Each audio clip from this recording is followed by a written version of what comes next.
Previously, in the dungeon of the Mad Mage, deep within the mists on the maze level, the party was scattered on a mission to steal a key to break a madman's curse.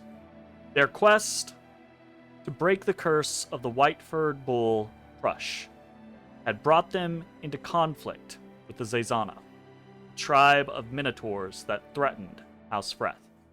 Their mission was intended to be distraction and stealth, a somewhat modified smash and grab.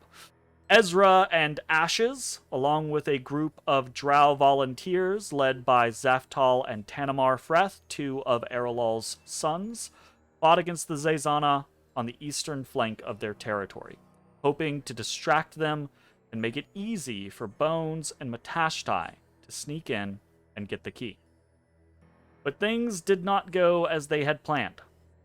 The Zazana were fiercer than expected and would not stay dead. Though, why would they, when their shamanic leader, Maku, servant of the Horned King, conducted his foul ritual? The party had, unwittingly, stumbled into something truly terrible. When Bones and Matashtai arrived at the Pit of Sacrifice, Bones was whisked away after touching the sigil of Baphomet, and Matashtai was left alone to witness Maku's ritual unfolding. The monks saw the blood of the pit oozing out, binding together, forming something more. Something was coming. Maku was bringing something here. And the party had either arrived in the wrong place at the wrong time, or in the right place, time to avert disaster. Matashtai chose to look at it the second way. Whatever was happening here, he could not, in good conscience, allow it. And so the Kalashtar chose to fight Maku by himself, though he was never truly alone. Matashtai's attack on Maku briefly halted the ritual and showed the monk something: that Maku considered the ritual more critical than his personal safety. And so Matashtai, soon joined by moss-covered rock near stream, danced among the minotaurs, repeatedly stunning Maku and interfering with the ritual, until at last the blood of the pit splattered onto the ground and moved no more. With Maku's ritual interrupted, the shaman turned to Matashtai, as did every other minotaur in the chamber. At that moment, Bones reappeared, back from the labyrinth of the Horned King, back from staring down Baphomet himself, and the two began to flee. Far through the twisting tunnels and caverns, away from this, Ashes and Ezrah stood against the undying minotaurs. Zaftal was grievously wounded, and Tanamar's flank had crumbled. Ashes unleashed the dark side of the moon and fought against the minotaurs in its inky depths, Zalara in his clawed hand. Ezrah, supporting Tanamar, hurled roiling waves of radiance, thunder, and flame.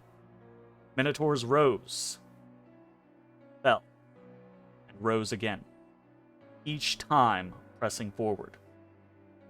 And then, Tanamar fell. But, just when things seemed at their worst, as the party was so far apart, they helped each other still. For with the interruption of Maku's ritual, the Minotaurs no longer rose from their death. It was enough. Enough for Ashes and Ezrah to defeat the remaining threats, heal their dying allies, and limp back, fighting against the myths as they went. They had mauled the Zazana, but it had been a bloody affair, and it had almost ended in disaster. Meanwhile, as Bones and Matashtai fled from Maku and the Pit of Sacrifice, the shaman and his tribe pursued. The two were easily able to outpace the Minotaurs, and though momentarily Matashtai was trapped by an earthen wall Maku summoned, with Masi's aid, the Kalashtar escaped. Perhaps miraculously, The party now convenes in front of Spiderwatch Keep, with no casualties among them or their allies, though things came close. And with their mission a success, the key to breaking Prussia's curse has been obtained. But with it comes the knowledge that a horrible ritual might even now be in process nearby. Hey everybody, thanks for watching. If you enjoyed the video, consider leaving a like, commenting, or subscribing. It really helps me out. If you'd like to see me live, head over to my Twitch at twitch.tv/thedistanthorizon.